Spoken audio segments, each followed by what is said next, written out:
103회 여자 기숙사 침입한 그 사람은 직장 동료였다. 편집자 말. 가장 안 오내야 할 꼭 집. 그러나 여자의 집은 자주 예외가 된다. 여성이 사는 집 담을 문을 창문을 넘어 침입했다는 뉴스는 끊임없이 새로 고침된다. 오마이뉴스는 그 실체를 들여다보기 위해 2021년에서 2022년 주거침입 사건 판결문 200건을 분석했다. 거기엔 성적 목적을 위해 타인의 주거에 침입한 가해자의 민낯이 그대로 드러나 있다. 세계 여성의 날을 맞아 주거침입 잔혹사를 공개한다. 초면이든 구면이든 일로 만났든 스치듯 지나갔든 침입한다. 2021년에서 2022년 2년치 여성 주거침입 판결문 200건을 분석해 마주한 가해자들은 지극히 평범했다. 그들은 기괴한 도시 괴담 속 괴물이 아닌 언제든 마주칠 수 있는 주변 사람이었다. 비상열쇠. 전남 영암군의 한 아파트 관리 사무실. 2021년 2월과 3월 한 회사의 여성 직원용 기숙사 비상열쇠 35개가 몽땅 사라졌다. 그리고 여성 직원들의 방이 털렸다. 2020년 5월 15일부터 2021년 3월 30일까지 총 103회. 피해자만 8명이었다. CCTV 등 증거조사를 통해 밝혀진 범인은 같은 회사 남성 직원 A씨. 그는 오후 6시 관리소 직원들이 저녁 식사를 위해 사무실을 모두 떠난 시각 가해자는 아주 쉽게 비상열쇠를 손에 넣었다. 열쇠를 보관하는 캐비닛은 별다른 잠금 장치 없이 열려 있었다. 그리고 여성 직원들이 출근한 틈을 타 오전 시간대 빈집에 들어가 피해자들의 속옷을 촬영했다. A는 피해자 8명 중 5명과 합의하지 못했다. 2021년 7월 19일 열린 1심 판결문에 따르면 피해자들은 정신적 충격이 크고 엄벌을 원한다고 했다. 재판 결과는 징역 1년에 집행유예 2년이었다. 마스터키. 건물 내 모든 집의 문을 열 수 있는 도어록 마스터 비밀번호가 전과자의 손에 쥐어진다면 그에게 주거침입 강간 포함 주거침입 동종 범죄 5건의 전과가 있다면 결과는 빤했다. 2021년 2월 대전 동구의 한 건물에서 벌어진 일이다. 26세, 19세 여성 피해자들의 속옷이 도난당했다. 범인은 해당 건물 관리 업체 직원이었다.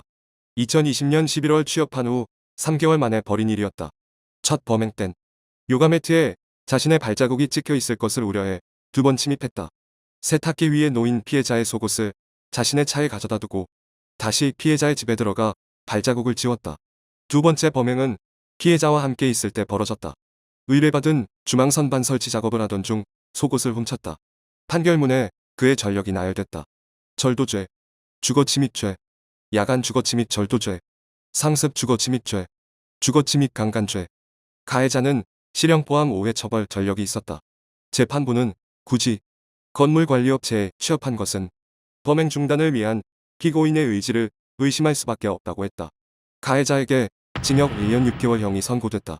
가해자는 형이 너무 무겁다고 했다. 항소심에서 자신이 속옷에 집착하는 성선호장애이므로 심신미약을 고려해달라 요구했다. 그러나 기각됐다. 충동적으로 집에 들어간 것이 아니라 일하며 앓게 된 마스터 비밀번호를 이용해 치밀한 계획하에 이성훈자 사는 집에 침입해 속옷을 훔쳐나온 점, 적발되지 않기 위해 요가매트에 찍힌 발자국을 지우고 나오는 치밀함을 봤을 때 심신미약으로 볼 수 없다는 판단이었다. 언제 어떻게 들어올지 모른다. 어디에 나 있는 침입자들.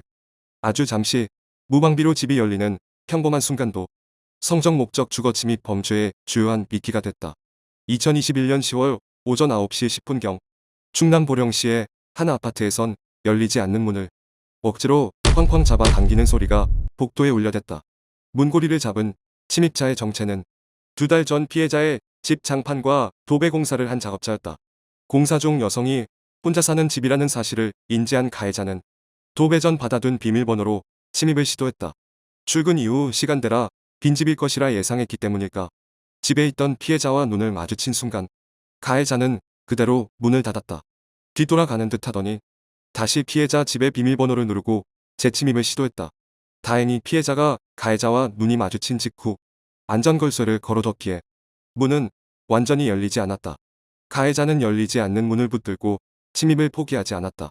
걸쇠 사이를 잡아당기며 발을 밀어 넣었다. 재판부는 가해자에게 징역 6개월을 선고했다. 피해자가 느꼈을 공포심이 판결문에 언급됐다. 판결을 기준으로 2021년에서 2022년까지 2년치의 여성 대상 주거침입 판결문을 취합해 분석한 결과 200건의 사건 중 130건이 얼굴 한 번 본 적 없는 초면인 사이였다. 한 번 이상 본 얼굴들인 이웃이 범인인 경우가 25건, 전 연인이나 이혼한 부부인 경우가 24건이었다. 초면이든 구면이든 평범한 얼굴 뒤 낯선 의도를 숨긴 침입자들은 수시로 침입했다. 세무공무원을 준비하는 고시반 실장이 마스터키를 훔쳐 여자 기숙사를 드나들었다. 전 세입자가 집 마스터키 하나를 따로 보관해 두었다가 늦은 밤 출입문을 열고 들어왔다. 집주인이 세입자의 원룸 마스터 비밀번호를 누르고 들어와 빨래 바구니를 뒤졌다.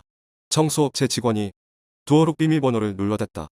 음식 배달부가 도어록 비밀번호를 누르고 침입했다.